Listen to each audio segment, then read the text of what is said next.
नमस्कार दर्शकों, आप देख रहे हैं अमर उजाला डिजिटल और मैं अलीगढ़ से चमन शर्मा।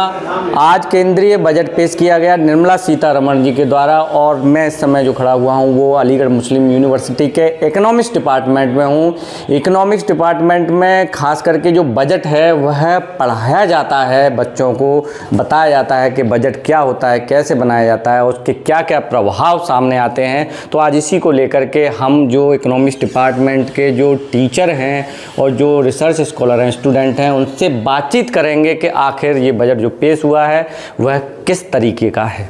आज के बजट में जैसा कि हमें उम्मीद थी काफ़ी हद तक वैसा ही हुआ है और पिछले कई बजट के मुकाबले इस बजट में काफ़ी फैसिलिटीज़ दी गई हैं।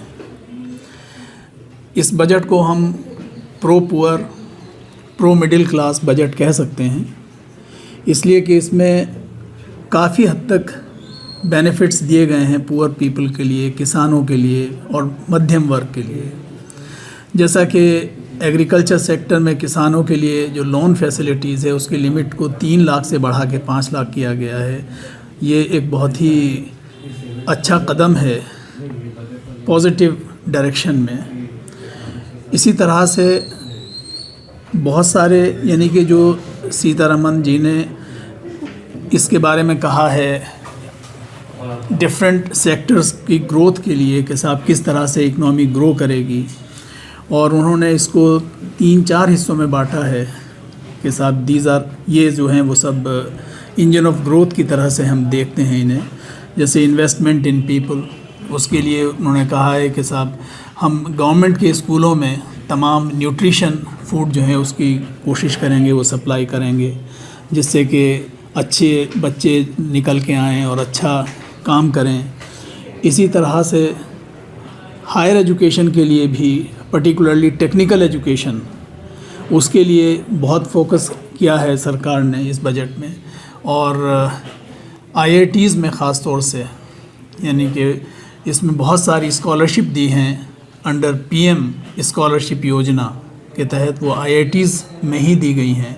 तो टेक्निकल एजुकेशन को डेफिनेटली ये सरकार प्रमोट कर रही है, जो इन फ्यूचर आप काम आएगी, यानी कि उसमें कंट्री की तरक्की में डेफिनेटली एक बहुत ही बड़ा कदम है। इसी तरह से हेल्थ सेक्टर में, क्योंकि हेल्थ जो है वो भी एक की सेक्टर है, हेल्थ सेक्टर के लिए काफ़ी कुछ किया है, काफ़ी कंसेशंस दिए गए हैं। ख़ास तौर से मेडिकल एजुकेशन के लिए एक बढ़ावा दिया गया है कि नंबर ऑफ़ सीट्स को रेज़ करने का प्रपोज़ल है मेडिकल कॉलेजेस में।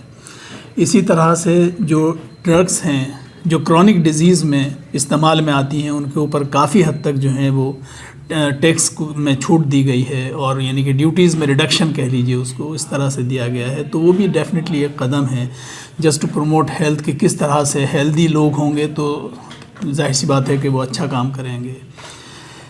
इसी तरह से कुछ स्टेट्स को भी उन्होंने, जैसे पुअर स्टेट्स को काफ़ी हद तक सहूलत दी है, पर्टिकुलरली बिहार एक गरीब स्टेट अब तक कहा जाता है, और उसको ये फैसिलिटीज़ दी गई हैं, जैसे यानी कि एयरपोर्ट के लिए, यानी कि इंफ्रास्ट्रक्चर के पॉइंट ऑफ व्यू से अगर हम बात करें तो बिहार में पटना के एयरपोर्ट को बढ़ाने के लिए, उसको एक्सपेंड करने के लिए, वहाँ फर्दर फैसिलिटीज़ प्रोवाइड करने के लिए एक प्रपोज़ल है फाइनेंस मिनिस्टर की तरफ से कि उसको हम प्रमोट करेंगे, जिससे टूरिज़्म और तमाम चीज़ें जो हैं वो प्रमोट होंगी। इसी तरह से टूरिज़्म के लिए, क्योंकि टूरिज़्म एक बहुत बड़ा सेक्टर है इंडियन इकोनॉमी में, उसको बढ़ावे के लिए भी बहुत सारे कंसेशंस अनाउंस किए गए हैं बाय द फाइनेंस मिनिस्टर।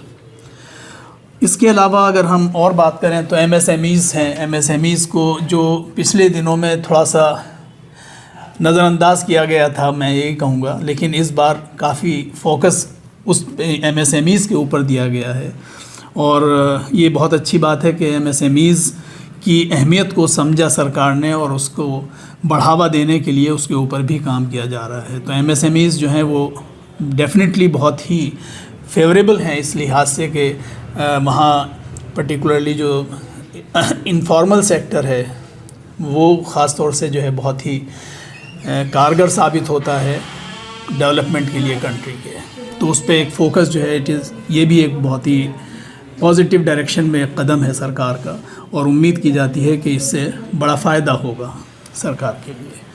इसके अलावा बहुत सी बातें हैं, बहुत फेवरेबल चीज़ें हैं।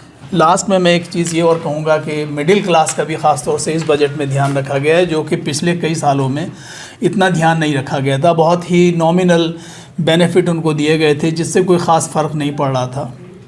सरकार के ज़ाहिर सी बात है कि कलेक्शन में, टैक्स कलेक्शन में ज़रूर बढ़ोतरी हुई उससे, लेकिन कंज्यूमर को या इंडिविजुअल को कोई फ़ायदा नहीं था। इस बार का जो कंसेशन दिया गया है डायरेक्ट टैक्स में, पर्टिकुलरली 5 लाख से बढ़ा के सीधा 12 लाख कर दिया गया है एग्जेम्पशन लिमिट, तो इससे एक बड़ा फ़ायदा ये होगा कि कंज्यूमरिज्म को बढ़ावा मिलेगा और लोगों के पास ज़्यादा पैसा आएगा तो वो ज़्यादा खर्च करेंगे, और कंज्यूमरिज्म अगर आएगा तो जाहिर सी बात है कि ये एक डायरेक्ट कदम है एक कंट्री के डेवलपमेंट के लिए।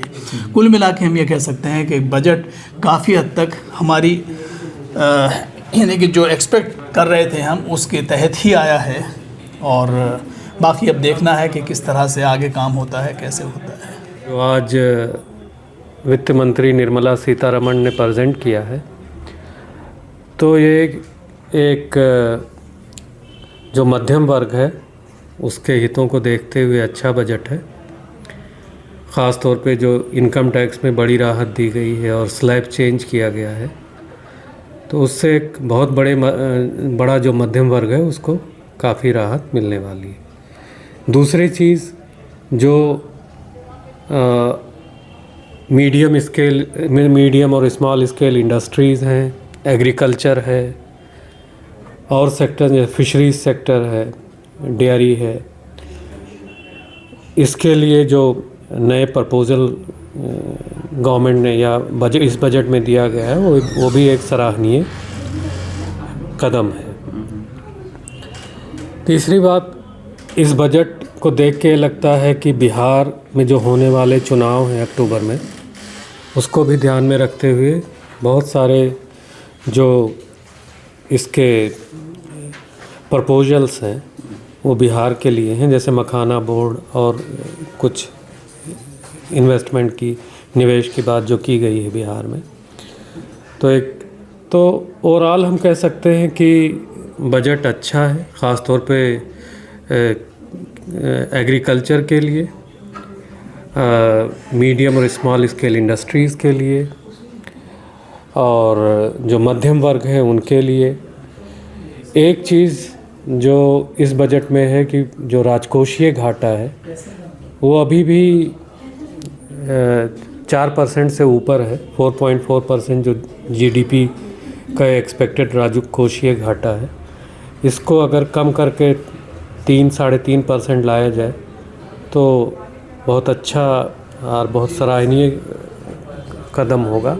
उसमें अभी हो सकता है वक्त लगे, तो मेरे हिसाब से ओवरऑल ये बजट अच्छा रहा। ये जो बजट है ये 10वां बजट है इस गवर्नमेंट का, और इस बजट में जो टोटल एक्सपेंडिचर है वो 50.65 लाख करोड़ रुपीस का है। जो टोटल जो बजट फिस्कल डेफिसिट है वो अराउंड 4.4% है। इस बजट में 3 चीज़ों पर ख़ास तौर से फोकस किया गया है। पहला है जॉब क्रिएशन पे, दूसरा है सेल्फ रिलायंस पे, और तीसरा है ग्लोबल कॉम्पिटिटिवनेस पे। तो इन्हीं तीनों चीज़ों को फोकस करते हुए इस बजट को इंट्रोड्यूस किया गया है। जैसे अगर जॉब क्रिएशन के बारे में बात करें तो इससे पहले गवर्नमेंट ने एम्फेसिस दिया था इंफ्रास्ट्रक्चर डेवलपमेंट के ऊपर में, लेकिन उसके साथ प्रॉब्लम ये हुई कि इंफ्रास्ट्रक्चर डेवलपमेंट हुआ, तमाम रोड नेटवर्क, इन सब सारी चीज़ें हुई, लेकिन उससे जो एम्प्लॉयमेंट जितना बढ़ना चाहिए था वो नहीं बढ़ पाया।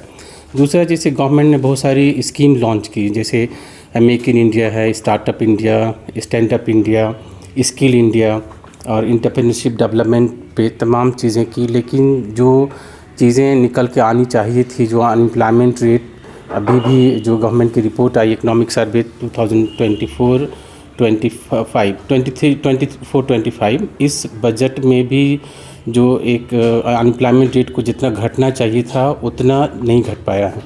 तो इसकी वजह से ऐसा मतलब लगा गवर्नमेंट को कि हमें जो मिडिल क्लास सेक्टर है उस पर फोकस किया जाए, क्योंकि जब तक आपकी डिमांड जनरेशन नहीं होगी तब तक आप इंडस्ट्री को बूस्टअप नहीं कर सकते हैं। तो मेरी समझ से ये इंडस्ट्री को बूस्टअप करने के लिए जो एक इफ़र्ट है गवर्नमेंट की कि इस तरीके से टैक्स रेट को जो है कम किया है, डायरेक्ट टैक्स को भी, इसके साथ इनडायरेक्ट टैक्स को भी, स्लैब को भी कम करने की कोशिश की है। ख़ास तौर से कस्टम ड्यूटी है, इनसे कस्टम ड्यूटी को कम करने से भी जो आपकी कॉस्ट ऑफ जो प्रोडक्शन है वो भी कम होगी, और इसके अलावा भी एक्सपोर्ट भी इन्हांसमेंट होगा।